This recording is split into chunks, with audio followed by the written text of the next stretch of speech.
الشيطان الرجيم بسم الله الرحمن الرحيم الحمد لله رب العالمين الرحمن الرحيم مالك يوم الدين إياك نعبد وإياك نستعين اهدنا الصراط المستقيم صراط الذين أنعمت عليهم غير المغضوب عليهم ولا الضالين آمين. Assalamualaikum warahmatullahi taala wabarakatuh. A'udzubillahi minasyaitonir rajim. Bismillahirrahmanirrahim. Alhamdulillahil qail Allahu nazzala ahsana hadisi kitaban mutasyabihan mathaniya taqsairu minhu juludul ladzina yakhshawna rabbahum summa talinu juluduhum wa qulubuhum ila dzikrillah. Wa qala Allah ta'ala aidan wadhkur isma rabbika bukhratan wa asila. Asyhadu an la ilaha illallah wahdahu la syarikalah wa asyhadu anna Muhammadan abduhu wa rasuluh. Allahumma shalli ala sayyidina Muhammadin nuril anwar wa ala alihi al-azhar wa asbil ahyar wa sallim tasliman katsira. Allahumma nawwir qulubana bi nuri hidayatika kama nawwartal arda bi nuri syamsika abadan abada bi rahmatika ya arhamar rahimin. Yang saya hormati saudara pengusi yang berbahagia, Datuk Muhammad Murtaza Haji Ahmad, Syekh Datuk Murtaza Muhammad Murtaza bin Haji Ahmad, penasihat dan pengusi Surah Syaidiyah, yang berbahagia Ustaz Saiful Nizam, pendaftar tarikat di Jabatan Mufti Negeri Sembilan, Ustaz Yusri, Sri Usul Surau dan seterusnya, datuk-datuk, datin-datin, ustaz-ustaz, ustazah-ustazah, tuan-tuan dan puan-puan, hadirin hadirat yang dirahmati Allah sekalian. Alhamdulillah, sekali lagi saya diberi peluang untuk berkongsi ilmu yang sangat penting, yaitu ilmu tasawuf, khususnya pada malam ini berkaitan dengan zikir Ismul Zat. Dalam seminar yang lepas di sini juga Dr. Manam telah pun membentangkan zikir Ismul Zat, tapi dari sudut kedudukannya dan dalil-dalil daripada Quran dan Sunnah. Sebenarnya tuan-tuan dan puan-puan sekalian, mengenai zikir Ismul Zat ini telah dibuat satu kajian di USM. Yang buat kajian ni adalah seorang kenalan saya. Apabila beliau mau membuat ijazah MA, maka saya suruhkan supaya beliau mengkaji sumbangan Syekh Abdul Wahab Rokan dalam usaha memperkembangkan tarekat Naqsabandiyah di Semenanjung, Malaysia. Tapi akhirnya beliau tinggalkan tajuk yang sudah disetujui oleh beliau dan sudah dibuat kajian. Ditinggalkan tajuk itu, lalu beliau buat kajian tentang zikir Ismul Zat Allah, tapi bukan untuk menjelaskan kedudukannya yang sebenar di dalam Islam. Mengapa? Karena tesis yang ditulis itu daripada awal hingga akhir menafikan dalam Islam ni tidak ada perintah daripada Allah, tidak ada disyariatkan di dalam Islam tentang zikir Ismul Zat Allah. Tesisnya, dalam tesis itu saya sendiri telah baca, Dia kata dia sudah selidik semua tafsir. Dia tidak terjumpa perintah supaya kita ini berzikir Allah, Allah, Allah. Jadi kesimpulan daripada awal hingga akhir tesis ini tuan-tuan menolak wujudnya dalam Islam zikir Allah, Allah. Tidak pernah disyariatkan. Malahan di hujung tesis itu menasihatkan semua jabatan agama, supaya sedar bahawa zikir ismuzat Allah, Allah itu tidak disyariatkan dalam Islam. Karena itulah tuan-tuan, apabila seorang murid saya ingin membuat tesis di peringkat PhD, maka saya suruhkan tulislah tentang zikir ismuzat, kedudukannya dan kepentingannya dalam Islam. Alhamdulillah tuan-tuan, murid saya itu telah berjaya dapat ijazah PhD, dan tesisnya itu telah pun dicetak. Coba, inilah hasil buku Zikir Allah, Allah, Jalan Menuju Hakikat dan Makrifah. Jadi apabila Dr. Manam membentangkan kertas kerjanya berkenaan dengan zikir Allah, Allah dari dua sudut, yaitu kedudukannya dalam Quran dan Sunnah, dan sedikit sebanyak kepentingannya, maka saya teringat, kalau kita tinjau di sini berkenaan hikmah yang lebih, yang lebih utama, perlulah kita tinjau. Jadi kertas kerja ini tuan-tuan saya tulis menjurus kepada hikmah zikir ismuzat Allah, Allah. Hikmah yang sangat penting. Hikmahnya terlalu banyak, boleh kita tulis sebuah buku besar. Cuma di sini saya kemukakan beberapa sudut saja kepentingan zikir Allah, Allah atau hikmah zikir Allah, Allah ini. Jadi kita sama-samalah cuba baca daripada muka pertama, pendahuluannya. Kita yakin zikir ismuzat mengandungi pelbagai hikmah yang sangat penting, hikmah yang zahir dan hikmah yang batin. Hikmah zahir dan batin. Kerana amalan zikir ismuzat ini merupakan amalan Islam yang mula-mula disyariatkan oleh Allah. Zikir ismuzat inilah amalan yang mula-mula disyariatkan di dalam Islam. Maknanya tidak ada amalan sebelum ini, sebelum disyariatkan zikir Allah, Allah ini tidak ada. Inilah zikir ismuzat Allah, Allah ini diajarkan oleh Jibril alaihissalam dengan perintah Allah dalam pertemuannya kali pertama dengan Rasulullah SAW ketika baginda sallallahu alaihi wasallam bertahanus, mengasingkan diri beruzlah di Gua Hira di atas Jabal Nur. Menurut beberapa tokoh tafsir, ini ada disebut dalam kertas kerja Dr. Manang, menurut beberapa tokoh tafsir seperti Abu Ubaidah dan Syekh Nikmatullah An-Nahjuani, surah Al-Alaq ayat 1 atau ayat 1 surah Al-Alaq, Allah memerintahkan Rasulullah berzikir dengan menyebut dan mengingat ismuzat Allah, Allah. Bismillahirrahmanirrahim. Iqra bismi rabbikal ladzi khalaq.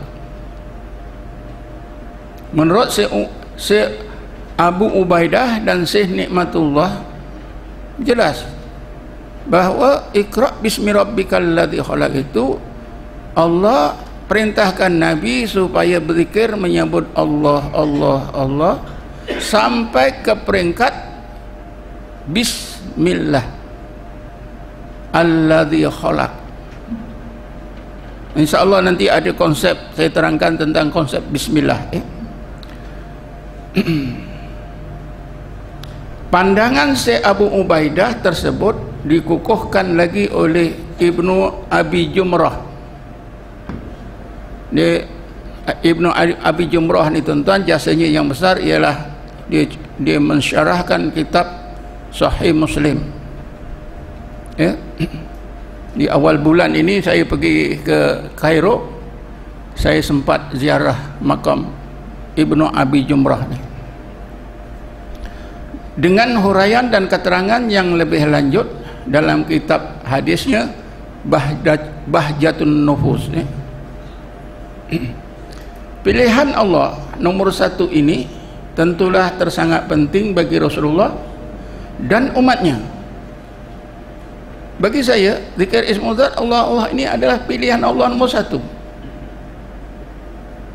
Tapi bagi kita, cuba kita masing-masing ingat, adakah kita letakkan zikir Allah sebagai zikir nomor satu, sebagai amalan nomor satu, ataupun yang curut? Apa yang kita sedihkan ialah pilihan Allah nomor satu ini sudah dilupakan oleh majoriti umat Islam. Bukan saja dilupakan, malahan tidak kurang mereka yang mempersendakan dan menentangnya. Pengamalnya pula dilabelkan dengan pelbagai gambaran yang sangat buruk.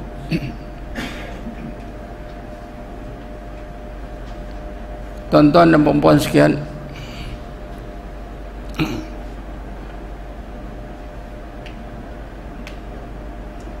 memang begitulah ya. Siapa saja yang berzikir, dia akan dapat fitnah daripada masyarakat Islam sendiri.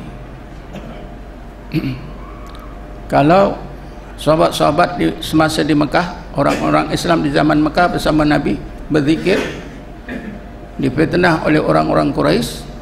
Orang Quraisy adalah orang kafir, orang musyrikin, munazabah. Tapi kita berzikir, terutamanya zikir Allah, difitnah oleh orang-orang Islam. Kemudian marilah kita tengok ya, pelbagai dalil lain. Di dalam Quran terlalu banyak dalil-dalil zikir Ismu Zat ni. Itulah saya pelik kenapa tadi seorang calon MA di USM, dia kata dia tak pernah jumpa seluruh Quran tu, dia kata sudah semak, tak pernah jumpa. Cuba kita tengok ni, surah Al-Insan ayat 25. Bismillahirrahmanirrahim. Wadhkur isma rabbika bukhratan wa asila. Betul tak? Sebut dan ingatlah nama Tuhan kamu, apa dia? Allah, sepanjang siang dan malam. Bismillahirrahmanirrahim. Ya ayyuhalladzina amanu dzkurullaha. Wahai orang-orang yang beriman, hendaklah kamu beringat dan sebut Allah. Ya ayyuhalladzina amanu dzkurullaha, terang. Tapi kenapa orang yang menulis di sini tak nampak? Sebabnya ada sifat tatabuk. Sifat tatabuk ni tuan-tuan ialah sifat Abu Jahal, Abu Lahab. Abu Jahal, Abu Lahab itu dia tak mau tengok kebaikan Rasulullah. Begitu juga pemimpin Quraisy yang lain. Apa yang mereka mau lihat ialah keburukan Rasulullah. Sebab itu di dalam Quran Allah sebutkan perangai dan keadaan orang Quraisy ini. Bismillahirrahmanirrahim. Wa ra'aitahum yanduruna ilaika wa hum la yubsirun. Ya Muhammad, ya Muhammad, engkau dapati setiap hari, siang dan malam, orang-orang Quraisy, pemimpin Quraisy itu nampak engkau. Wahum la yubsirun, tapi mereka tak nampak. Nampak tapi tak nampak. Jadi penyelidik tadi nampak Quran tapi tak nampak. Samalah dengan Abu Jahal, Abu Lahab. Betul tak?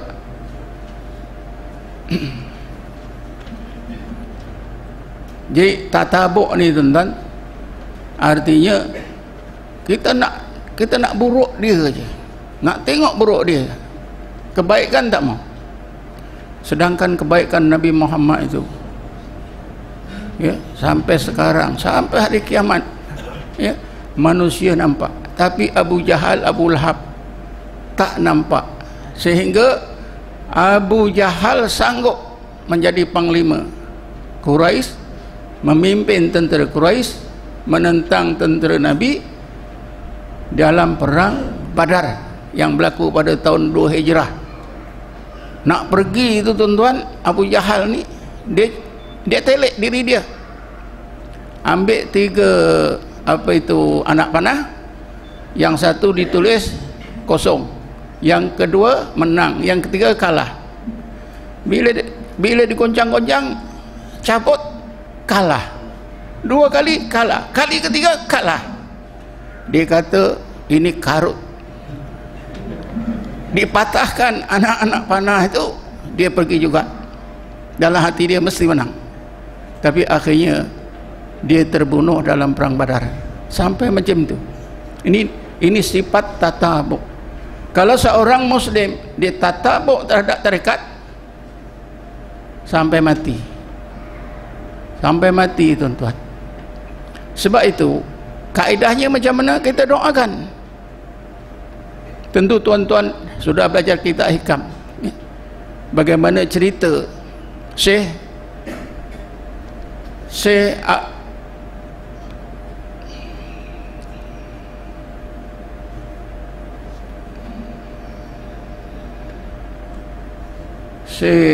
siapa itu yang dibuang daripada tu, Sazali, Abu Hasan Azali. Syekh Abu Hasan Sazali ini tuan-tuan, bila dia dibuang ke Mesir kerana difitnah oleh ulama Maghribi, bila sampai di Mesir dia mengajar tasawuf, dimusuhi oleh seorang ulama fiqh mazhab Maliki namanya Syekh Abdul Karim. Murid-murid Abu Hasan Sazali ini macam sangat marah. Kalau bahasa kita sekarang, tuan izinkan kami, biar kami bunuh aja dia, karena melampau sangat. Abu Hasan Sazali dia kata jangan, ingatlah apa yang Rasulullah pesan. Bila Rasulullah dimusuhi oleh orang Quraisy, Rasulullah berdoa, Allah mahdi qaumi fa innahum la ya'lamun. Kita doakan mudah-mudahan dia belajar tasawuf. Kalau tak dia, anak dia. Kalau tak anak dia, cucu dia. Betul tuan-tuan, cucu dia, ya, Ibnu Athaillah Al-Iskandari. Akhirnya dia belajar ilmu Abu Hasan Sazali menerusi muridnya yang bernama Abu Abbas Murusi. Jadi begitulah, kalau ada seorang tak tahu, kita doakan, jangan kita marah-marah, ya, biar doa saja. Kalau tak dia, anak dia, tak anak dia, cucu dia. Kalau dia kita boleh jumpa, kalau cucu dia kita tak jumpa. Jadi zikir ismul zat ni dalilnya terlalu banyak tuan-tuan, ya. Begitu juga firman Allah Subhanahu wa taala, wadhkur rabbaka fi nafsika tadarruan wa khifatan wa dunal jahri minal qawli bil ghudwi wal asal wa la takum minal ghafilin. Ini cara-cara, ya, nak melakukan zikir ismul zat itu, sama ada secara jihar ataupun secara khafi. Ya, ayat ini yang saya bacakan ini tadi ialah perintah Allah supaya kita berzikir dengan zikir ismul zat secara khafi di dalam hati. Allah, Allah, tak ada suara.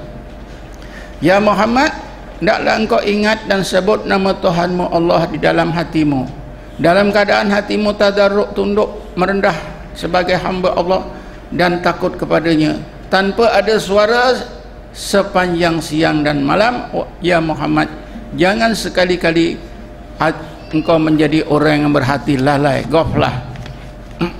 Surah Al-A'raf ayat 205. Menurut Syekh Fakhrul Razi dalam kitab tafsirnya Tafsir Al-Kabir, berdasarkan ayat 205 surah Al-A'raf ini, Rasulullah SAW wajib berzikir dalam hati wajib berzikir dalam hati secara sir atau zikir khafi tanpa ada suara, dengan menyebut Allah Allah terus menerus sepanjang waktu siang dan malam. Menurut beliau, bil ghudwi mewakili seluruh siang dan asal mewakili seluruh malam. Perintah Allah tersebut telah dilakukan oleh baginda sallallahu alaihi wasallam sebaik-baiknya di bawah bimbingan Jibril alaihissalam. Oleh itu hati baginda sentiasa ingat Allah sepanjang masa siang dan malam, masa jaga, masa tidurnya. Hati baginda sentiasa berzikir secara automatik menyebut Allah Allah. Rasulullah bersabda, inna ainaya tanamani wala yanamu qalbi. Sesungguhnya kedua mataku menidurkan aku, tetapi hatiku sentiasa tidak tidur.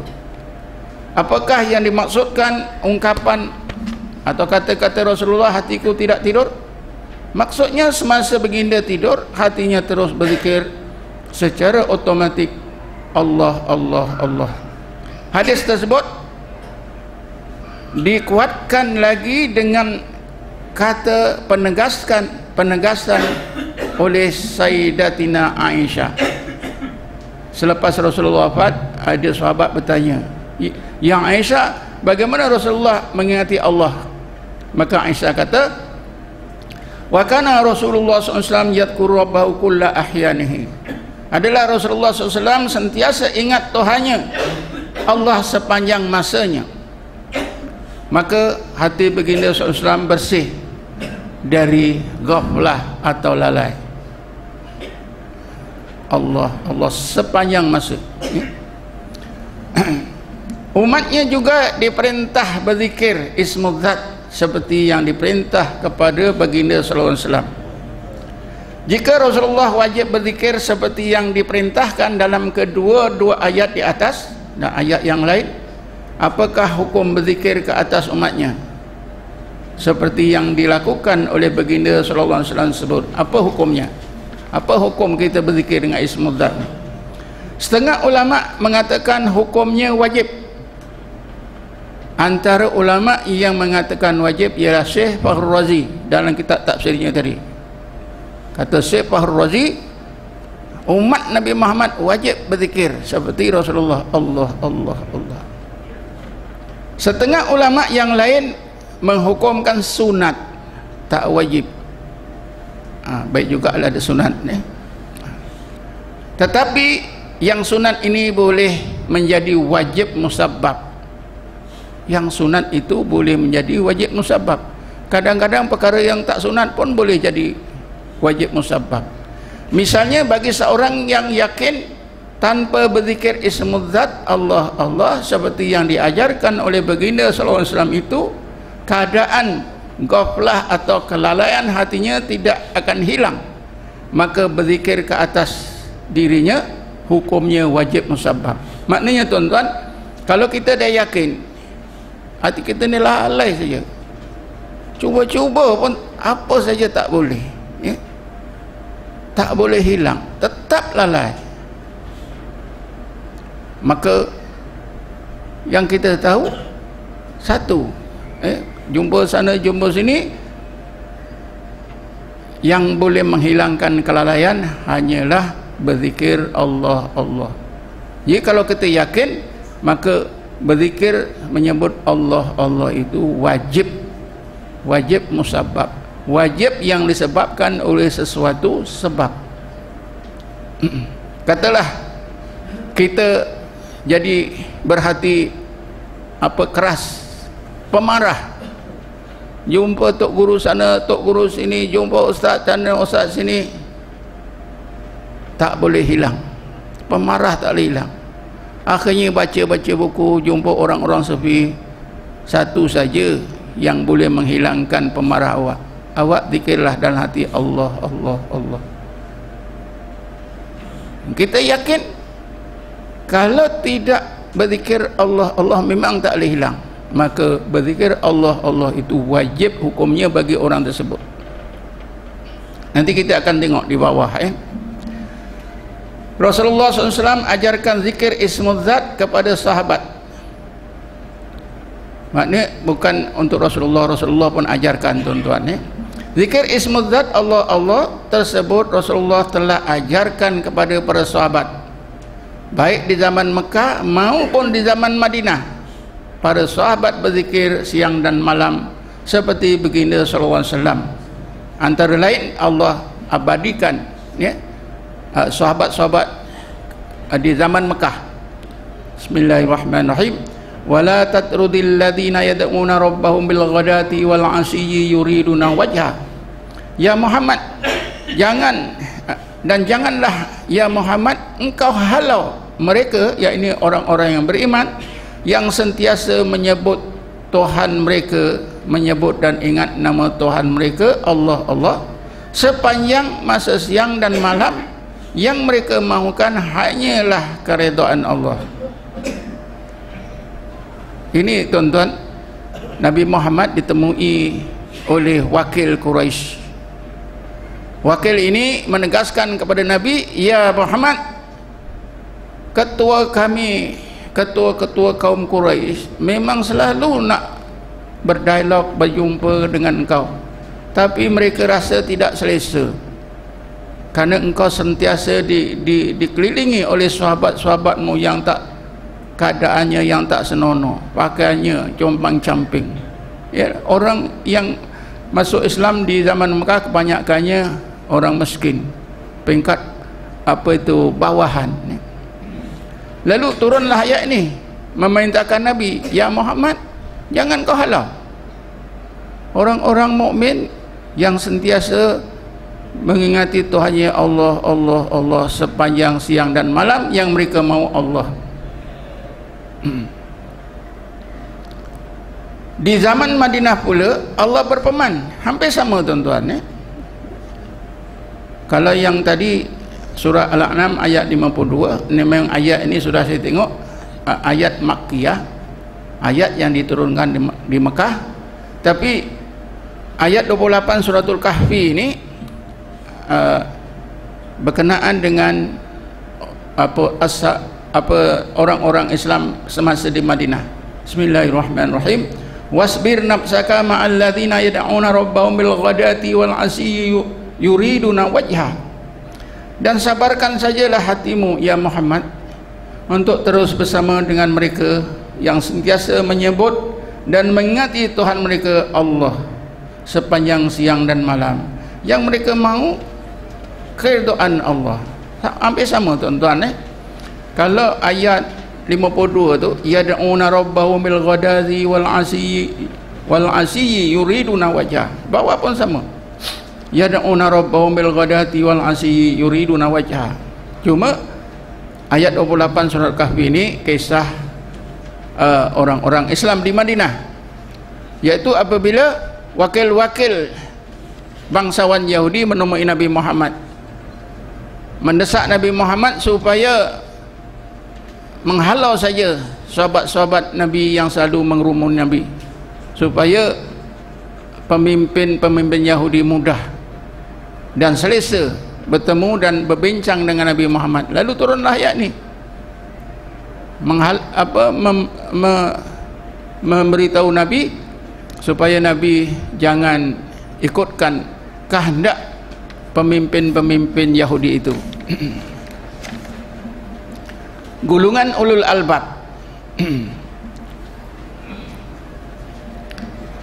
Maka lahirlah di kalangan para sahabat satu gulungan yang dinamakan oleh Allah dengan ulul albab, yang sentiasa zikir, yang sentiasa berzikir, menyebut dan mengingati Allah.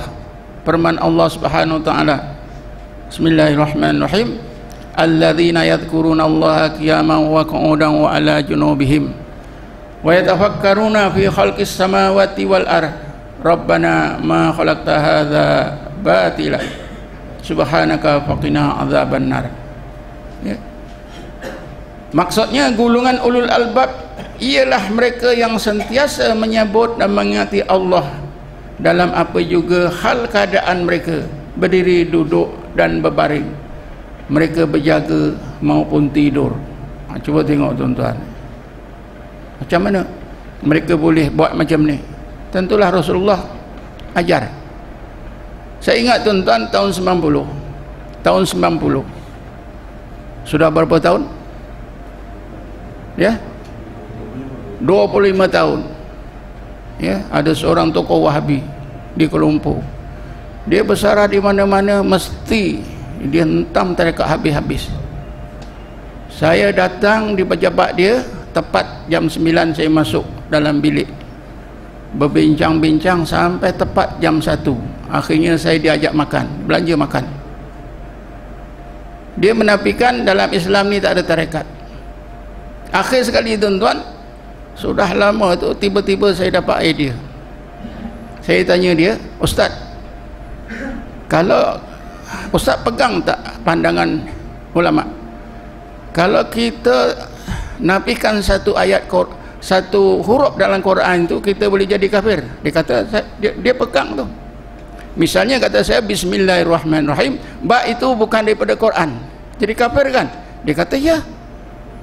Kalau satu ayat, lebih lagi lah. Kalau dua ayat, lebih lagi lah. Baik, saya bacakan ayat ni. Bila saya bacakan ayat ni, saya tanya, Ustaz, ini disebut oleh Allah saja, tak ada orangnya, tak ada orangnya? Dia terpanjat tuan-tuan. Tentulah ada orangnya. Lalu saya sambung, kalau tak ada orangnya, Quran itu cerpen, cerita pendek. Kan pengarang dia buat cerpen, dia khayal-khayal jadi cerita pendek. Ada orangnya. Jadi kalau ada orangnya, siapa dia? Zaman Nabi siapa dia? Dia lambat nak jawab. Zaman Nabi ialah sahabat. Macam mana sahabat boleh sentiasa zikir macam ni? Tentulah Rasulullah ajar. Jadi ini, Ustaz, inilah cerita orang tarekat dalam Quran. Bapa tarekat itu Rasulullah. Ya Allah. Bila saya sebut itu, astagfirullah, dia kata, selama ni saya tak nampak ni. Pasal apa tuan-tuan nampak? Tatabuk. Alhamdulillah sampai sekarang dia syarah mana saya tak pernah dengar sekali pun dia kotak tarekat. Tapi dia masih juga dengan aliran dia. Jadi tuan-tuan, golongan ulul albab ni ialah apa? Sebahagian sahabat. Betul-betul ingat ni. Alladzina yadhkuruna Allah. Allah sama ada sir ke jihar, dalam apa juga keadaan mereka berdiri, duduk, berbaring. Berbaring itu tidur. Baik, kita tengok subtitle yang lain. Keistimewaan Abu Bakar As-Siddiq dalam amalan zikir Ismudzat. Dalam disiplin ilmu dan amalan tarekat, memang terkenal silsilah zikir tahlil dari Rasulullah kepada Sayyidina Ali karramallahu wajhah. Kalau zikir tahlil ni Rasulullah kepada Sayyidina Ali, dan silsilah zikir Ismudzat pula dari baginda sallallahu alaihi wasallam kepada Sayyidina Abu Bakar As-Siddiq radhiyallahu anhu. Ini bukan bermakna dua orang sahabat besar tersebut saja yang belajar atau diajar berzikir oleh baginda sallallahu alaihi wasallam. Yang sebenarnya ramai sahabat yang menerima amalan zikir dari baginda sallallahu alaihi wasallam. Dalilnya surah Al-Imran ayat 191 yang di atas itu, surah Al-Kahfi ayat 28, Al-An'am ayat 52, dan dalam Quran berpuluh-puluh ayat. Ini tiga ni saya sebutkan di sini, dan banyak lagi ayat-ayat Quran jelas membuktikan majoriti sahabat, kalaupun tidak semua, beramal dengan zikrullah, sama ada zikir tahlil, zikir Ismudzat atau zikir lainnya. Mereka merupakan masyarakat ulul albab atau masyarakat ahlu zikri. Masyarakat ahlu zikri. Kalau tuan-tuan ingat, ustaz-ustaz kita baca kitab Syiarus Salikin, dalam kitab Syiarus Salikin itu Syekh Abdul Salamat Palembang ada kotkan kata seorang ulama, begini, ahlu zikri ahlullah wa khassatuhu wa julasa'uhu. Ahli zikir itu ialah ahli Allah, keluarga Allah. Wa khassatuhu, orang yang khusus. Wa julasa'u, orang-orang yang hampir dengan Allah Subhanahu wa taala. Coba kita gambarkan macam mana sahabat ni berzikir. Dengan ini maka terjawablah persoalan muka sebelah, muka 45. Dengan ini maka terjawablah persoalan yang selalu ditimbulkan oleh golongan anti zikir dan tarekat. Mereka ni kata apa? Kenapa hanya Abu Bakar Siddiq saja yang menerima zikir Ismul Zat dari baginda sallallahu alaihi wasallam, dan mengapa hanya Ali saja menerima zikir tahlil? Sebenarnya pasal apa tuan-tuan? Mereka ni cakap gini supaya kita tinggalkan zikir. Ini dua orang saja, ya. Ali Syiah, dia kata. Ali Syiah, mana ada Syiah pada situ? Ya. Siapa yang menghalang zikir, tuan-tuan? Siapa yang menghalang zikir? Nak tahu? Bismillahirrahmanirrahim. Innama yuridus syaitanu an yuqi'a bainakumul adawata wal baghdha'a fil hamri wal maisiri wa yasuddakum an zikrillah wa anis shalah.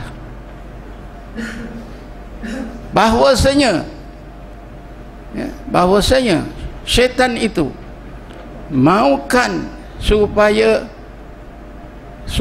kamu bermarah-marah, bergaduh disebabkan judi dan arak. Wa yasuddakum an zikrillah, dan menghalang kamu daripada zikrullah, wa anis shalah, dan dari sembahyang. Kata guru saya, orang yang menentang orang berzikir ni jenderal syaitan. Jenderal syaitan.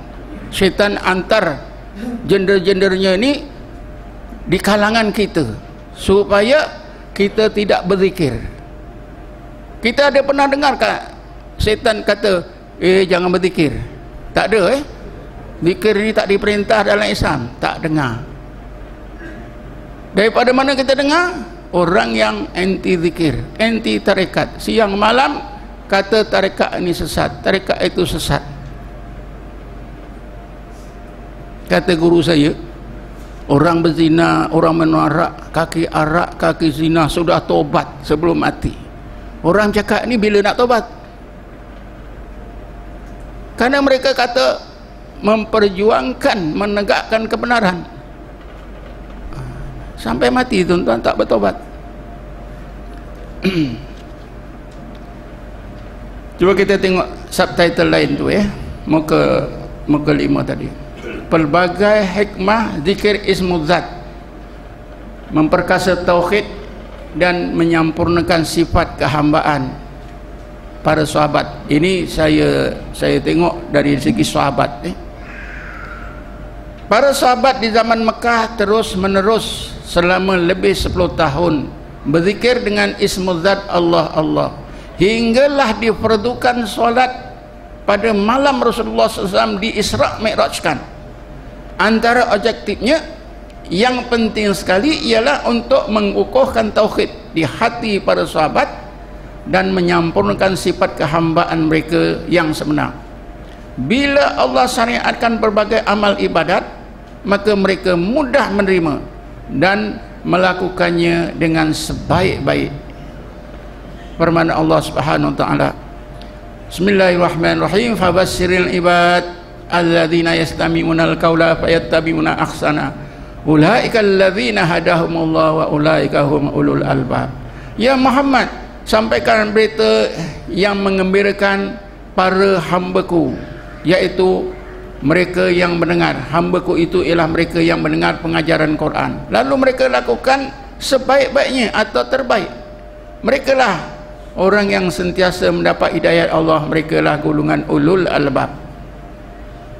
Kerana itu tuan-tuan, para sahabat ni bila buat ibadat, buat apa saja terbaik.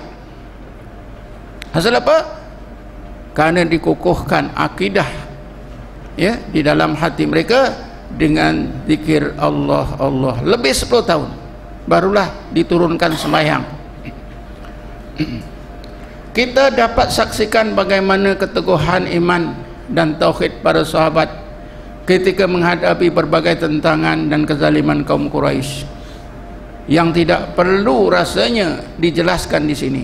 Begitu juga kita dapat saksikan bagaimana ketaatan dan berbagai pengorbanan mereka untuk berhijrah ke Madinah. Senang hati je pergi hijrah, Ternyata apa yang mereka mahukan ialah Allah semata-mata. Beginilah kemahuan mukmin yang sentiasa berzikir, mengingati dan menyebut Allah Allah hingga menjadi ulul albab.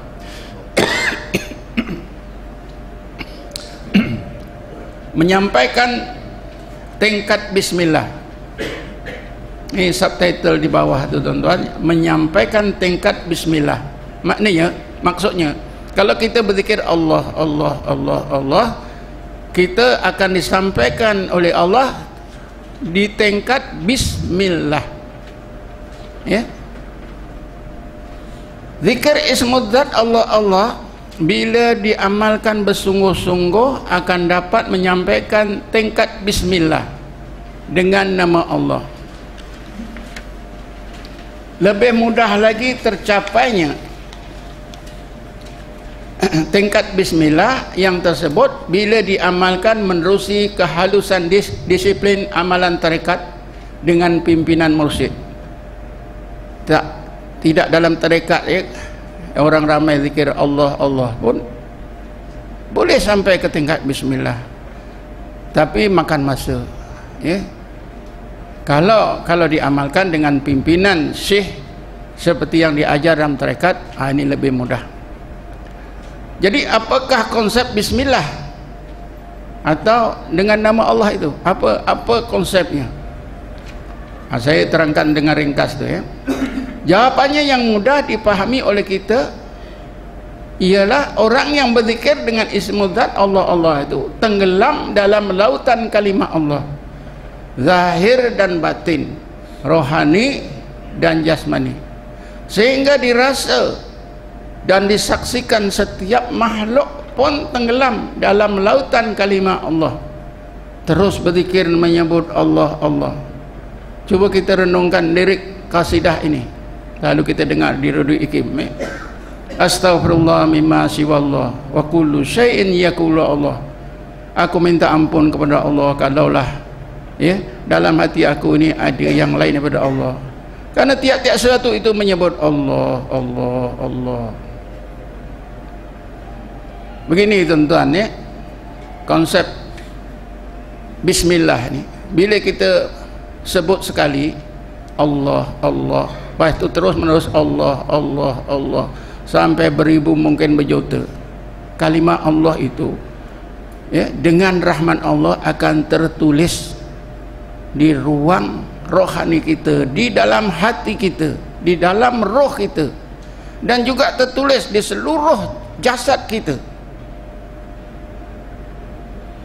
Kemudian Allah akan bukakan hijab lagi, kita akan rasa tiap-tiap kejadian ini semua menyebut Allah Allah Allah. Inilah konsep bismillah. Tapi yang kita pahami selama ini berdasarkan pada hadis Nabi,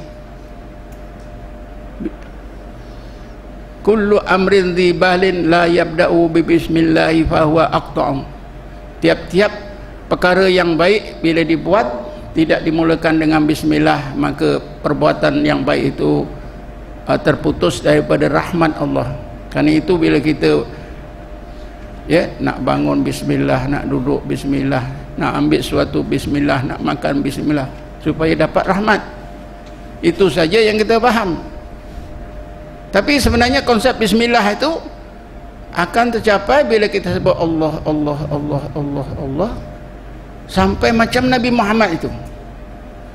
rohani dan jasmani Nabi Muhammad dipenuhi dengan kalimah Allah, tertulis. Dan Nabi Muhammad pun memang merasa setiap sesuatu ini menyebut Allah, Allah. Inilah tingkat bismillah.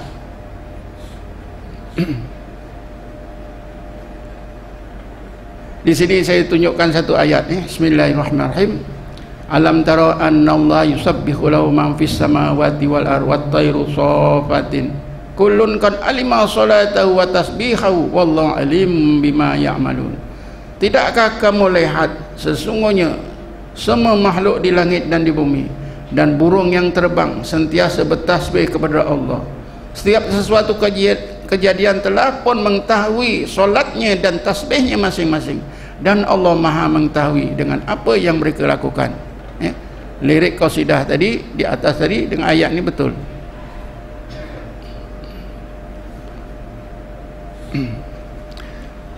Kemudian kita cuba tengok subtitle yang di bawah itu. Bismillah ni konsepnya macam tu tadi, ada 3 tingkat. Bismillah itu ada 3 tingkat. Tingkat pertama, kedua dan ketiga. Tingkat pertama bismillah. Bila kita sampai tingkat pertama bismillah itu, apa yang terjadi?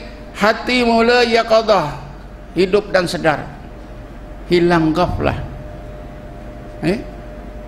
Kita kan selalu dengar hati mati, hati hidup, hati mati, hati hidup.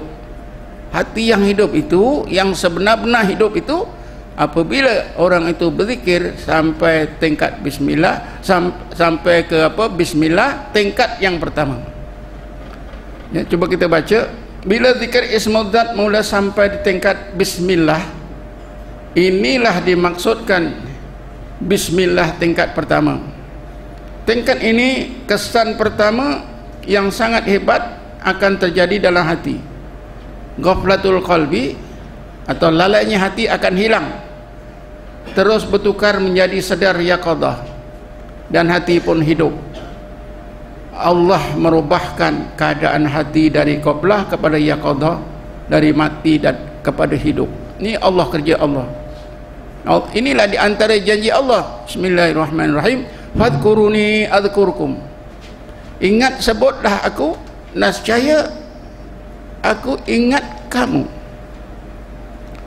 Berhubung dengan proses berlakunya perubahan keadaan hati tersebut, Ibnu Athilas dari yang meninggal dunia tahun 709 Hijrah tadi saya sebutkan, dia menyebutkan dalam kata hikmahnya, aurada alaikal warida litakuna bi alaihi waridan. Allah lemparkan dalam hati anda nur intibah.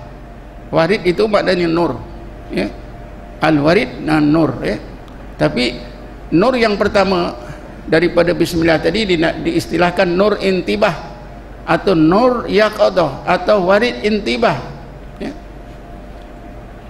Allah melemparkan dalam hati anda nur intibah atau warid intibah. Dengan nur itu hati anda terasa adanya hubungan yang jelas dengan Allah, terasa, baru kita sedar, betul-betul hati kita sedar. Warid intibah tersebut Allah lemparkan ke ruang hati. Sebaik-baik zikir ismudzat sampai di tingkat zikir yaqadah. Nanti kita tengok zikirnya tu, kita biarkan dulu. Nanti di belakang, muka ini belakang tu ada.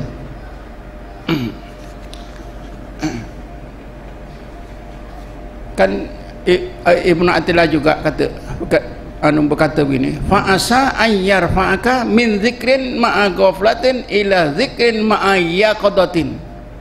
Kalau anda terus berzikir, mudah-mudahan Allah tingkatkan zikir anda daripada zikir ghaflah kepada zikir yaqadah. Bila sampai zikir yaqadah ni lah tuan-tuan, Allah masukkan dalam hati kita nur intibah atau nur yaqadah. Hati kita hidup, bertukarlah ghaflatul qalbi kepada yaqadah, kepada intibah. Sama saja, yaqadah intibah sama makna. Warid intibah tersebut Allah lemparkan dalam ruang hati sebaik-baik zikir ismudzat sampai di tingkat zikir yaqadah. Firman Allah, Bismillahirrahmanirrahim. awaman kana mayitan fa akhyainahu wa ja'alna lahu nuran yamshi bihi finnas kaman masaluhu fi dhulmat laisa bi kharijin minha. Adakah orang yang hatinya mati kami hidupkan, dan setelah kami hidupkan kami jadikan dalam hati yang hidup itu cahaya. Dengan cahaya itu orang tersebut sentiasa berjalan menjadi guru pendakwah, mengajar ilmunya dalam masyarakat manusia. Adakah orang tersebut sama dengan orang lain yang hatinya tetap mati berada dalam berbagai kegelapan yang tidak boleh keluar dari kegelapan tersebut? Ni konsep nur, konsep gelap ni ada disebut dalam Quran. Bismillahirrahmanirrahim. Allahu waliyul ladzina amanu yukhrijuhum minadh-dhulumati ilan nur. Allah adalah pelindung pengurus orang-orang yang beriman, sentiasa mengeluarkan mereka daripada berbagai kegelapan kepada nur. Ini di antaranya. Tingkat kedua bismillah, ya. Mukmin yang sampai tingkat pertama bismillah ini dikenali dengan salik. Maka salik tersebut, maka terkeluarlah salik dari golongan awamul mukminin. Orang awam. Orang awam itu boleh menjadi salik apabila orang awam tadi berzikir sampai ke tingkat bismillah, tingkat yang pertama. Hatinya yaqadah, diubahkan oleh Allah daripada ghaflah kepada yaqadah. Hatinya hidup, hatinya mulai hidup. Inilah salik. Hidayatus salikin, ya. Hidayatus salikin, kita hidayatus salikin, syiarus salikin, salik. Inilah, ya. Jadi salik ini bukan orang awam. Orang awam hatinya ghaflah.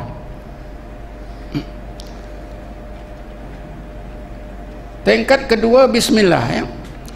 Di tingkat kedua ini bismillah dapat menawan seluruh hati hingga kalimah Allah menjadi hudur dalam hati. Dinamakan zikir hudur. Fa'asa yarfa'aka min zikrin ma'a yaqatatin ila zikrin ma'a hudurin, kata Ibnu Athaillah, ya. Allah menjadi hudur dalam hati, menyebabkan apa saja yang lain daripada Allah keluar daripada hati. Hati tidak dipengaruhi oleh yang lain daripada Allah. Hati jadi merdeka, tidak diperhamba oleh makhluk, hanya menjadi hamba Allah saja. Nak jadi hamba Allah kena zikir Allah sampai ke bismillah, tingkat yang kedua. Di tingkat kedua bismillah ini zikir ismudzat sampai di tingkat zikir hudur. Fa asa ayarfaka min zikrin ma'a yaqadatin ila zikrin ma'a hudurin, kata Ibnu Athaillah. Jadi zikir peringkat hudur, ya. Ketika inilah Allah limpahkan waridul iqbal, namanya waridul iqbal, dalam ruang hati. Kata hikmah Ibnu Athaillah Skandari menyebutkan aurada alaikal warida liyatasallamaka min yadil aghyar wa yukharriruka min rikil asar.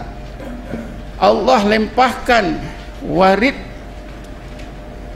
iqbal di dalam ruang hati anda supaya dapat menyelamatkan hati anda daripada pengaruh makhluk dan memerdekakan hati anda daripada diperhamba oleh makhluk. Cuba tengok keterangannya di muka 8 tu, tuan, ya. Tingkat kedua bismillah, kesannya dalam hati sangat hebat. Apa saja yang Allah tidak reda dinyah oleh Allah keluar daripada hati. Semua unsur makhluk, termasuklah keadaan hati yang buruk, sifat-sifat hati yang tercela, akan dihancurkan, dikeluarkan dari ruang hati, sehingga hati menjadi bersih dari sifat-sifat yang tercela. Hanya bersifat dengan sifat-sifat yang terpuji saja. Setengah orang sufi menggambarkan kehebatan kesan tingkat kedua bismillah ini dengan sebuah ayat Quran yang mengisahkan kata-kata Ratu Balqis. Ini daripada surah An-Naml ayat 34. Bismillahirrahmanirrahim. qalat innal muluka idza dahalu qaryatan afsaduha wa ja'alu 'izzata ahliha azillah wa kadzalika yaf'alun. Ratu Balqis berkata, sesungguhnya tentera raja itu, yakni tentera Nabi Sulaiman, bila menyerang mana-mana negara akan ditawannya, dan penduduknya yang mulia akan dijadikan gulungan yang hina. Ini saya nak terangkan sikit tuan-tuan. Ada di bawah sini. Cuba kita baca. Ratu Balqis mengingatkan pegawai tinggi dan pegawai tenteranya tentang kehebatan dan kekuatan tentera Nabi Sulaiman alaihissalam. Antara lain, Balqis mengingatkan tentera Nabi Sulaiman sangat kuat bila menyerang sesebuah negara, mudah ditawan. Penduduknya yang berkedudukan tinggi seperti raja, menteri, bangsawan, semuanya akan dibuang, diganti dengan pilihan Nabi Sulaiman alaihissalam.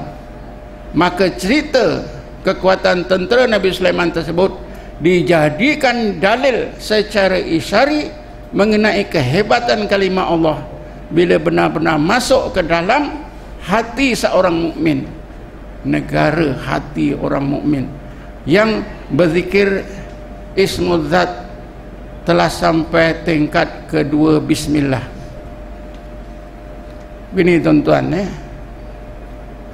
tadi saya dah bayangkan apa itu kalimah Allah ni sangat hebat kesannya. Kalau betul-betul masuk ke dalam hati, kita zikir Allah, masuk ke dalam hati, bismillah itu tingkat kedua, zikir kita sampai khudur, tingkat khudur, maka apa juga sifat buruk akan hilang.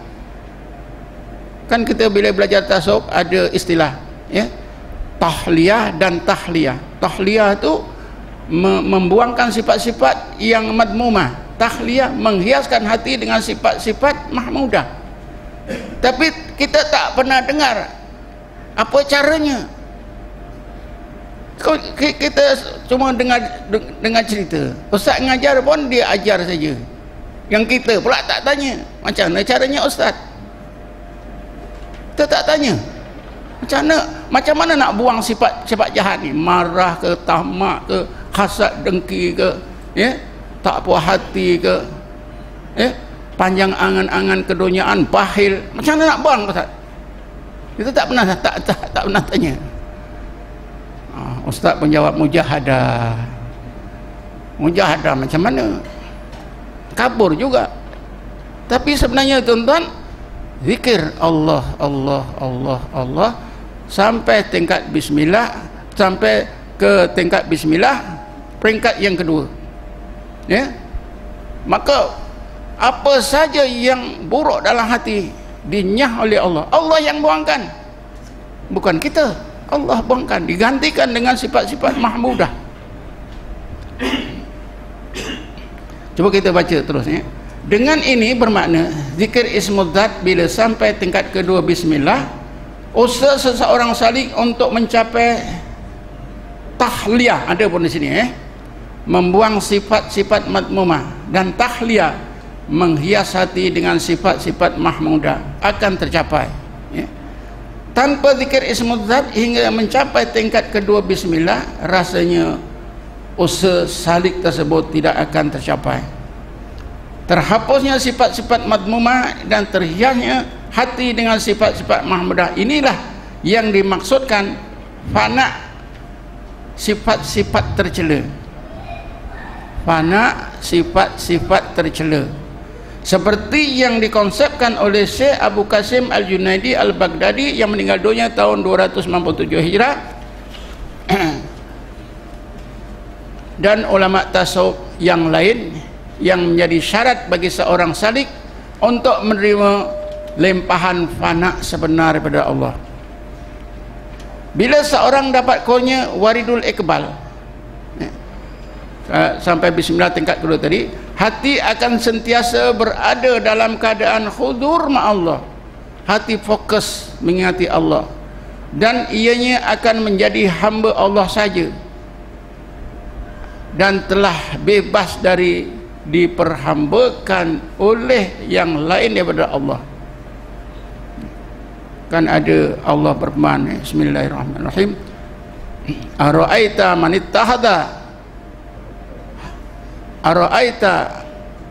ittahada hawahu ilahahu. Adakah kamu tak tengok, tak fikir adanya orang jadikan nafsunya sebagai Tuhannya. Jadi bila sampai sini, insya-Allah hati kita bebas daripada apa juga makhluk, ya. Perjalanan zahir dan batinnya tidak ada tujuan lain kecuali Allah, la maqsuda illallah. Orang tersebut dikenali sebagai salik yang khawas, yang biasa disebut dengan istilah khawas saja. Sebenarnya salik yang khawas, salik yang khawas, tapi biasa disebut khawas saja. Inilah yang Imam Ghazali sebut khawas-khawas ni. Orang macam ni lah, ya. Bukan diukur ilmunya. Kalau diukur ilmunya, Imam Ghazali tak berhenti. Kerana ilmu Imam Ghazali dah melaut.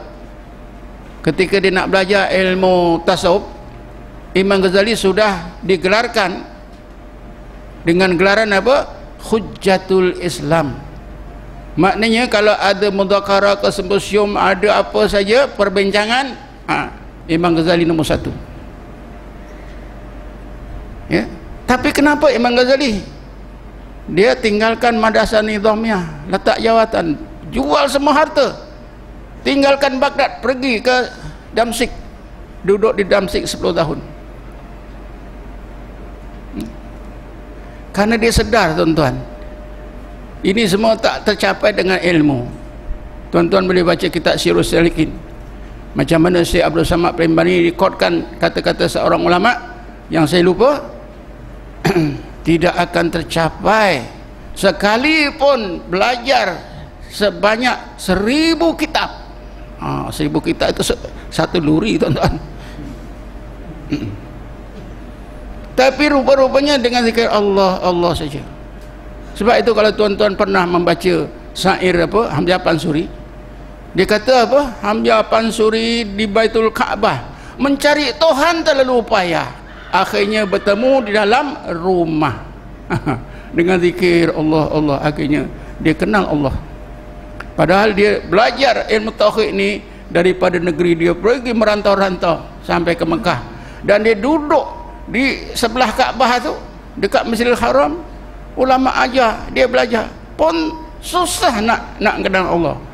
Tapi akhirnya dia kata, akhirnya bertemu Allah di dalam rumah, berzikir saja.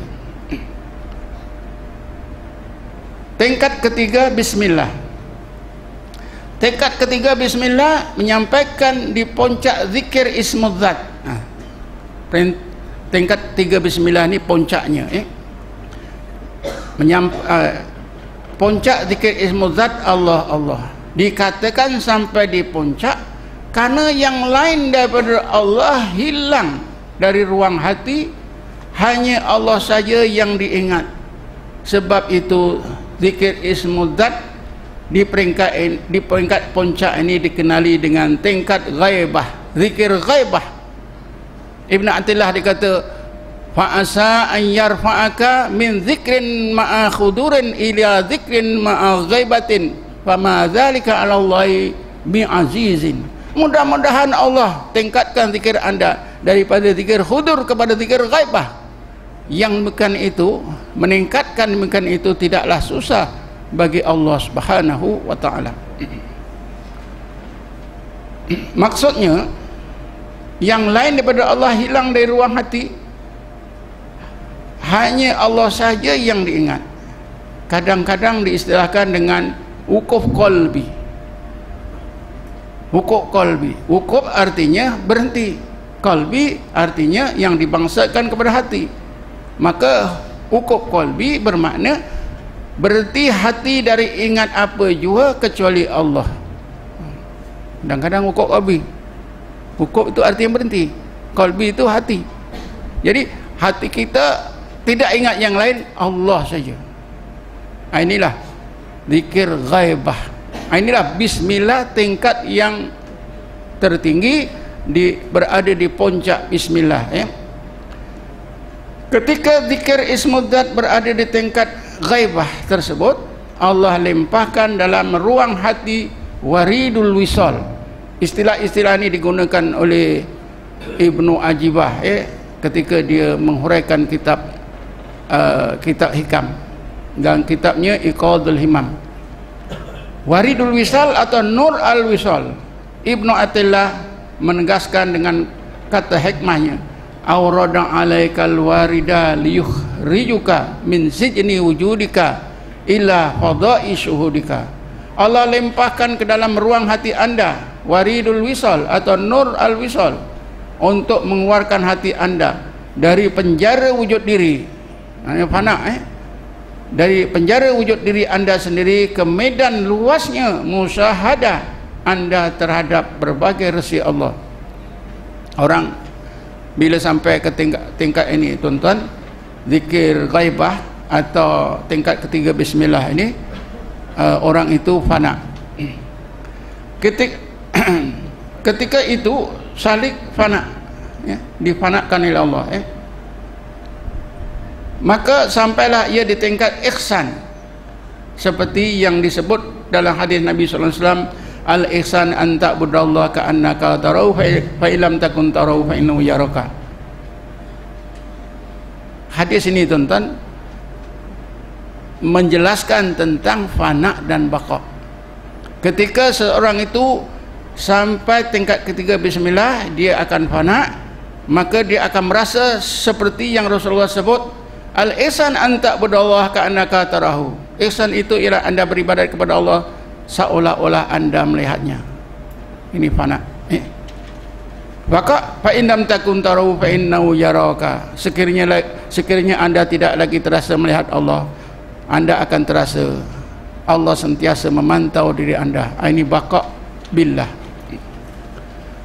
Al-Hafiz Ibn Rajab Al-Hambali menjelaskan dalam kitabnya Jami'ul Ulum wal Hikam bahawa bila seorang mengalami seolah-olah melihat Allah, maka orang tersebut menjadi seorang yang arif, sempurna kenal Allah sampai kepada makrifahnya.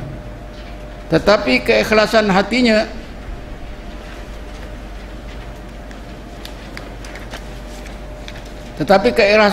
masih belum sempurna, masih nakis. Semasa salik merasa seolah-olah melihat Allah tersebut, salik berada dalam keadaan fana.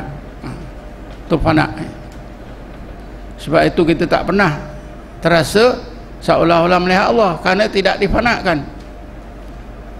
Tapi ingat fana syaitan, ini yang selalu, fana syaitan itu yang kita takut. Fanaknya adalah benar kerana memenuhi dua syarat, iaitu sifat madmumah sudah hilang. Bismillah tingkat 2 tadi hilang tingkat apa, semua sifat-sifat madmumah.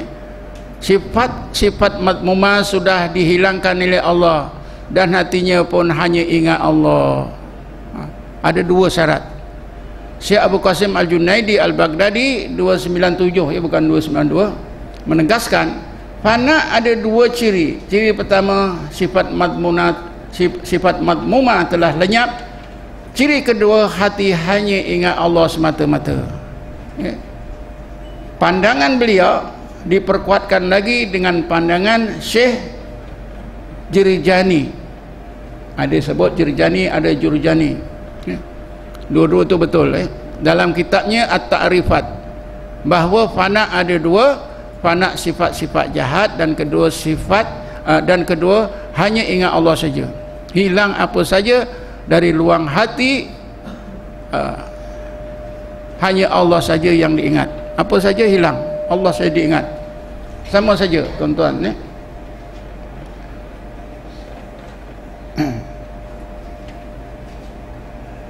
Dari tingkat bismillah ke tingkat billah, kalau kita dah sampai tingkat bismillah ketiga tadi, difanakan, kemudian Allah keluarkan kepada baqa billah.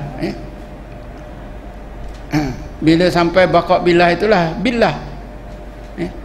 Dari tingkat bismillah ke tingkat billah. Bila fana berakhir, maka salik tersebut diletakkan oleh Allah dalam baqa billah. Salik akan terasa dan sedar Allah sentiasa memantau dirinya di mana pun ia berada. Maka orang tersebut menjadi seorang arif yang kamil, sempurna keikhlasan hatinya sebagai hamba Allah. Semasa baqa billah, pengalaman rohaninya semasa fana kekal dalam keadaan tazakkur. Orang baqa billah ni dalam keadaan tazakkur.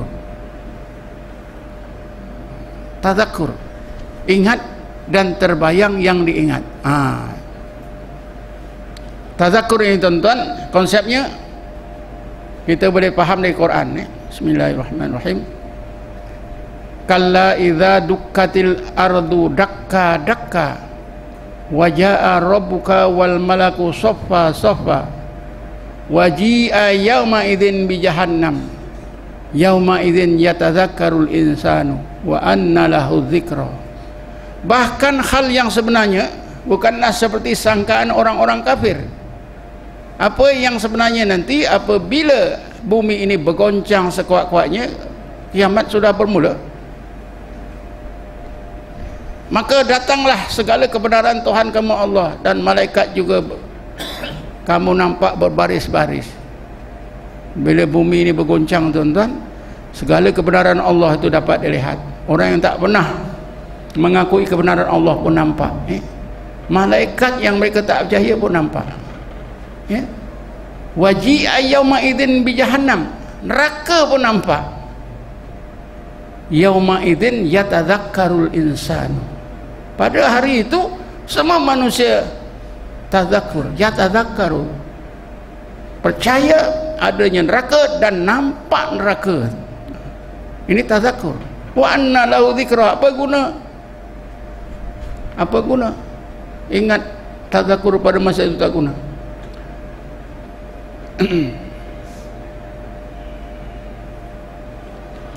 Contohnya ialah pengalaman yang dilalui oleh Nabi Musa ketika Allah tajallikan sebahagian rahsia nur wujudnya sehingga ia menjadi fana. Kemudian Allah keluarkan daripada fana ke tahap baqa billah yang membolehkan Nabi Musa sentiasa tazakkur seperti yang telah disebut dalam firman-Nya. Ayat ni panjang ya. Ayat ni bismillahirrahmanirrahim. Falamma jaa Musa limiqatina wa kallamahu rabbuhu qala rabbi arini andur ilaik qala lan tarani walakin dur ilal jabali fa in istaqarra makanahu fasawfa tarani falamma tajalla rabbuhu anilah sambungannya ya. Falamma tajalla rabbuhu lil jabali ja'alahu dakka wa kharra Musa sa'iqa falamma afaqa qala subhanaka tubtu ilaika wa ana awwalul mu'minin.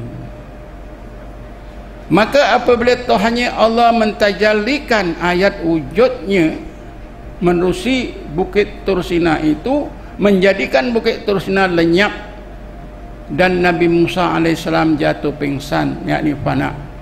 Maka apabila Nabi Musa pulih daripada fananya, dia terus berkata, Maha suci Engkau ya Allah, subhanaka tubtu ilaika, aku benar-benar menjadi hamba-Mu zahir dan batin, dan aku rasa inilah titik permulaan aku mukmin sebenar. Jadi Nabi Musa pernah difanakan, dikeluarkan dari mana kepada baqa billah. Kata-kata Nabi Musa subhanaka tubtu ilaika wa ana awal mu'minin, itulah tazakkur. Itulah tazakkur. Kata-kata ini membayangkan Nabi Musa diletakkan oleh Allah dalam keadaan tazakkur. Macam juga begitu juga ulul albab ya. Rabbana ma khalaqta hadza batila subhanaka faqina adzabannar. Ini tazakkur. Sahabat-sahabat Nabi setengahnya memanglah tazakkur. Ya. Dikurniakan oleh Allah tazakkur. Demikian juga gulungan ulul albab telah difanakan oleh Allah, kemudian dikeluarkan daripada fana, diletakkan dalam baqa billah. Ketika berada dalam keadaan baqa, gulungan tersebut dikurniakan oleh Allah tazakkur. Kenyataan mengenai gulungan ulul albab tersebut diceritakan oleh Allah dalam ayat 190 hingga 191 surah Al-Imran. Kata-kata mereka terdapat di akhir surah Ali Imran ayat 191. Rabbana ma khalaqta hadza batila subhanaka faqina adzabannar. Cuba dekatkan dengan kata-kata Nabi Allah Musa AS. Subhanaka tubtu ilaika wa ana awwalul mu'minin. Cuba kita dekatkan apa yang disebut oleh Nabi Musa dan apa yang disebut oleh ulul albab. Apakah beberapa perkara yang boleh kita simpulkan? Ya. Maknanya kedua-dua, ya, ulul albab difanakkan, letakkan dalam baqa' billah. Nabi Musa difanakkan, letakkan dalam baqa' billah. Dan inilah ayat yang menceritakan memang berlaku fanak dan baqa'. Bukan cerita, bukan istilah yang kosong. Fanak baqa' billah ini bukan kosong. Orang sufi tahu, tapi ulama yang bukan sufi lebih jadi juara. Ini jadi susah, ya. Sebab itu Ibnu Khaldun kata, istilah-istilah dalam tasawuf ini orang sufi saja yang boleh menangani. Luar daripada sufi, bukan sufi tidak boleh. Contohnya tuan-tuan, ghaflah maknanya lalai, yaqadah maknanya sedar. Macamlah mudah sangat. Lagi kalau seorang itu profesor, Allah ini mudah sangat. Ghaflah itu lalai lah, yaqadah itu sedar lah. Tapi ulama tasawuf kata, kalau seorang itu tidak pernah hatinya diubah oleh Allah daripada ghaflah kepada yaqadah, orang itu sekalipun profesor, dia tak akan tahu.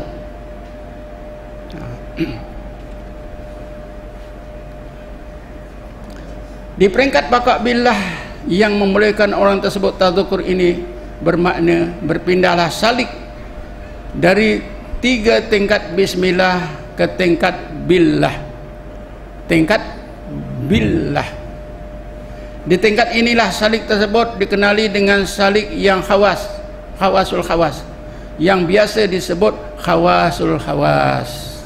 Mana khawasul khawas ni orang pernah difanakkan oleh Allah, pernah sampai ke tingkat ihsan. Seperti Nabi sebut, al-ihsan an ta'budallah ka'annaka tarahu fa in lam takun tarahu fa innahu yaraka. Itulah orang khawasul khawas.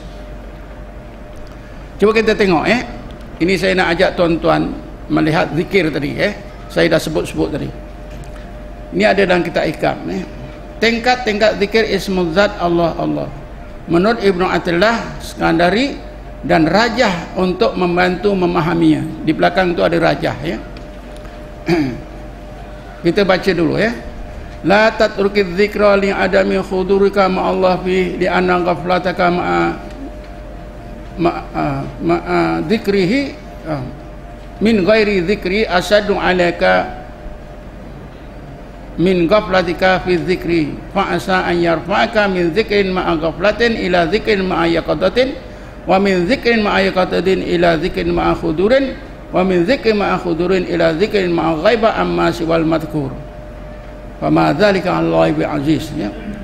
Senangnya, hikmah ini Ibnu Attillah menyebutkan zikir itu ada 4 peringkat. Zikir lalai, zikir ghaflah, zikir yaqadah, zikir khudur, zikir ghaibah, ya.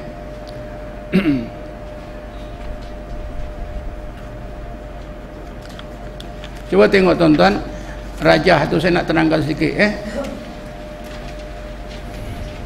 Ini rajah ini menjelaskan zikir 4 zikir tadi, zikir ghaflah, zikir yaqadah, zikir khudur dan zikir ghaibah.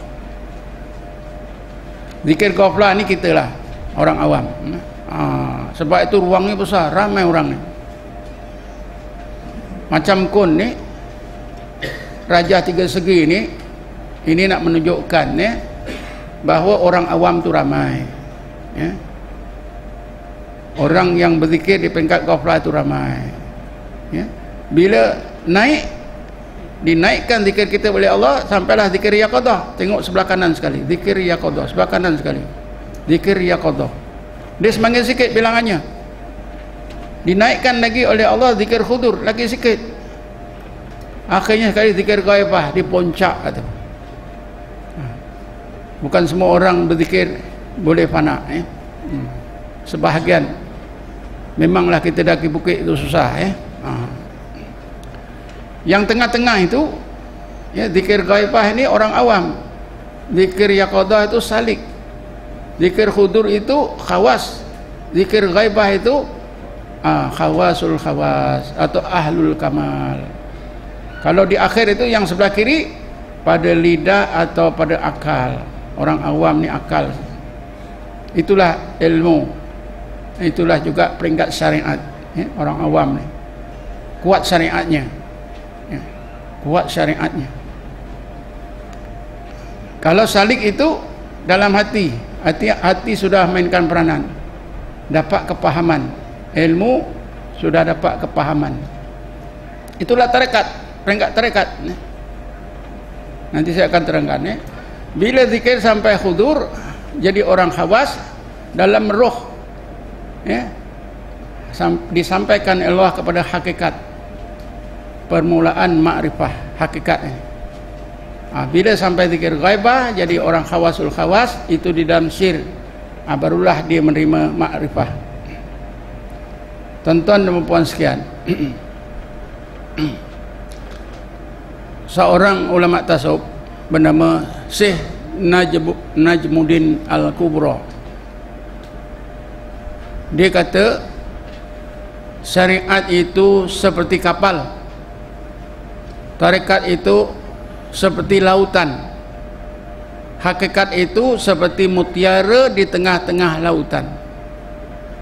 Siapa yang mau mutiara hakikat, hendaklah dia naik kapal syariat lalu belayar di lautan tarekat. InsyaAllah Allah akan sampaikan kepada mutiara hakikat. Mungkin tuan-tuan sudah mendengar dan sudah faham tentang itu ya. Apa pun tuan-tuan mestilah ya berdasarkan syariat, tak boleh tinggal syariat. Sebab itu kita bertarekat mesti ada program, ada agenda ilmu ya. Kalau tak ada agenda ilmu ya, tak akan jadi tuan-tuan. Kita berzikir tak ada ilmu. Ini yang nanti kelain tak ada ilmu. Kalau tak ada ilmu muridnya bagus juga, ini gurunya pula lah.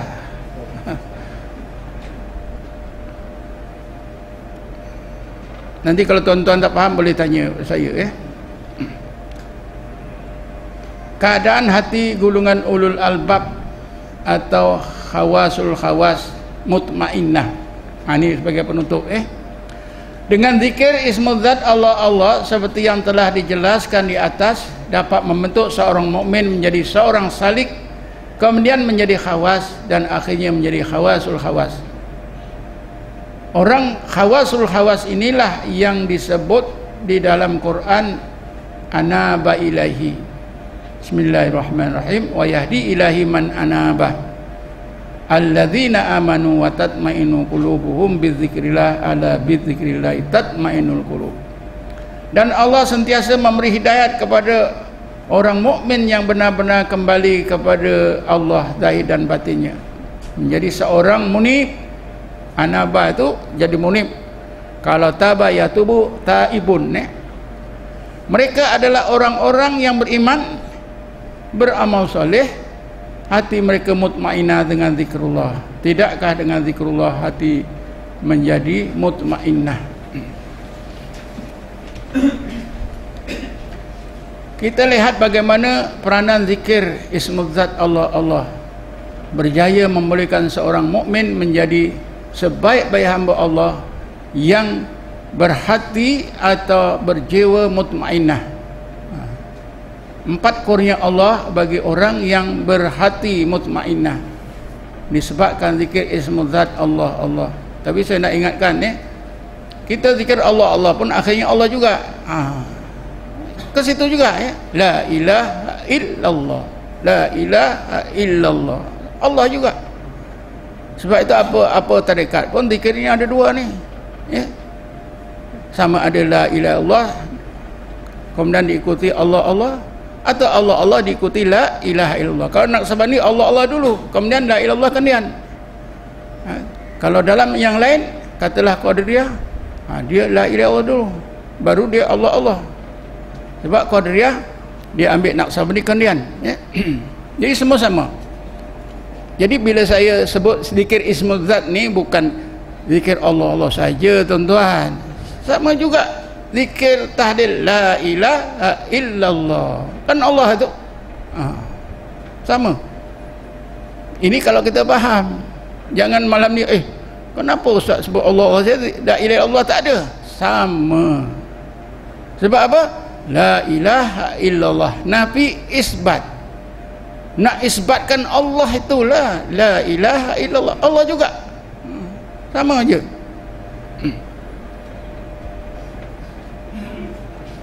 Suratul Fajri ayat 28, 29, ayat 27 ayat 27, 28, 29, 30. Bismillahirrahmanirrahim. Ya ayyatuhan nafsul mutmainnah irji'i ila rabbiki radiyatan mardiyah fadkhuli fi ibadi wadkhuli jannati. Hai nafs, hati atau jiwa yang mutmainnah, kembalilah kamu kepada Tuhan kamu dalam keadaan redha dan diridai. Maka masuklah kamu dalam gulungan hamba-hambaku dan masuklah ke dalam surgaku. Menurut keterangan setengah orang sufi mengenai ayat tersebut, bahawa bila seorang mukmin telah dapat mencapai hati mutmainnah, maka mereka akan dapat 4 macam kurniaan daripada 4 kurnia dan rahmat Allah. Pertama, hati atau roh atau nafs mereka akan dikurniakan oleh Allah untuk kenal semula seperti roh sebelum masuk ke tubuh. Kenal semula Allah, untuk kenal semua Allah seperti roh sebelum masuk ke tubuh kita atau jasad, di mana ketika itu roh manusia kenal Allah dan musyahadah terhadap Allah seperti yang disebut dalam Quran, di mana Allah tanya kepada para roh manusia, Bismillahirrahmanirrahim, alastu bi rabbikum qalu bala syahidna. Tidakkah aku ini Tuhan kamu wahai para roh manusia? Maka para roh manusia menjawab bala syahidna. Jadi bila hati kita mutmainnah ni tuan-tuan, kita kenal semula, musyahadah semula kepada Allah seperti roh kita belum masuk ke tubuh kita.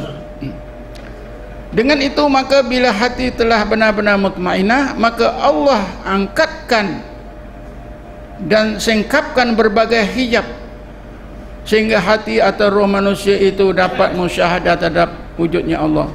Inilah antara hakikat makrifah Allah yang Allah sampaikan secara laduni atau secara mukasyafah. Bismillahirrahmanirrahim. Fakasyafna anka ghita'aka fabasarukal yawma hadid. Maka kami Allah kasyafkan, ghita' pendinding, penutup yang menutupi pandangan hati anda. Fabasarukal yawma hadid, maka pandangan kamu pada ketika itu sangat tajam. Yang pertama, dibukakan berbagai hijab hati, kita boleh kenal Allah seperti roh kita belum masuk ke tubuh kita. Kedua, Allah kurniakan kepada orang tersebut maqam redha dan diridai Allah, radiyatan mardiyah. Ketiga, orang tersebut akan menjadi hamba Allah yang sebenar, tidak menjadi hamba kepada yang lain daripada Allah. Ini berarti orang tersebut telah menjadi orang muhsin atau orang ulul albab yang bila beramal dapat berbuat sebaik-baik amal seperti yang Allah sebutkan dalam firman-Nya, seperti yang telah diterangkan di atas tadi, Fabasiril ibad. Akhir sekali, yang keempat, mereka akan dapat nikmat sebaik-baik nikmat di dunia, yaitu hati atau roh mereka dapat musyahadah terhadap Allah Menurut setengah sufiah, firman Allah yang bermakna masuklah ke surga itu ialah jannatul ajilah, atau surga di dunia ini, iaitu kebahagiaan yang didapati ketika hati berada dalam keadaan musyahadah. Bismillahirrahmanirrahim. Waliman khafa maqama rabbih jannatan, suratul Rahman. Dan bagi orang yang benar-benar takut kebesaran Tuhannya, itu dua surga. Dua surga ni tuan-tuan bukan besok di akhirat ada yang sebelah kanan satu macam dua kampung, bukan. Orang sufi kata jannatan itu ialah jannatul ajilah dan jannatul ajilah. Jannatul ajilah, surga ketika hidup di dunia, yaitu apabila hati seorang itu musyahadah terhadap Allah. Inilah dinamakan surga yang pertama, jannatul ajilah. Surga yang kedua, besok di akhirat dapat memandang Allah dengan mata kepala. Nikmat yang nombor satu di akhirat, memandang Allah dengan mata kepala. Wujuhun yawma idzin nadhirah ila rabbiha nadhirah. Wajah-wajah mereka pada ketika itu di hari akhirat berseri-seri kerana mereka memandang zat Tuhannya Allah. Ya. Abu Talib Maki tuan-tuan dalam kitabnya Qutul Qulub, dalam bab taubat, dia menyebutkan gaya penduduk surga ni menikmati berbagai nikmat macam-macam. Ada yang makan-makan, ada berarak, tapi ada satu golongan itu tidak sibuk barak, tidak sibuk makan, dia duduk saja je. Itulah dikatakan oleh Abu Talib Maki, itulah golongan orang yang memandang zat Allah dengan mata kepala. Kebahagiaan yang tak boleh nak diceritakan. Bagaimana kebahagiaan ketika itu. Abu Talib Maki ini pengarang kitab Qutul Qulub, meninggal dunia tahun 385 atau 86 Hijrah. Dia lebih dulu dari Imam Ghazali 120 tahun. Imam Ghazali baca buku dia. Kalau tuan-tuan baca dua-dua buku ni, Qutul Qulub baca, Ikhya baca, kita akan dapati, tuan-tuan akan dapati, oh rupanya Imam Ghazali banyak dipengaruhi gaya pemikiran Abu Talib Maki. Jadi setakat inilah. Wallahu alam. Assalamualaikum warahmatullahi wabarakatuh.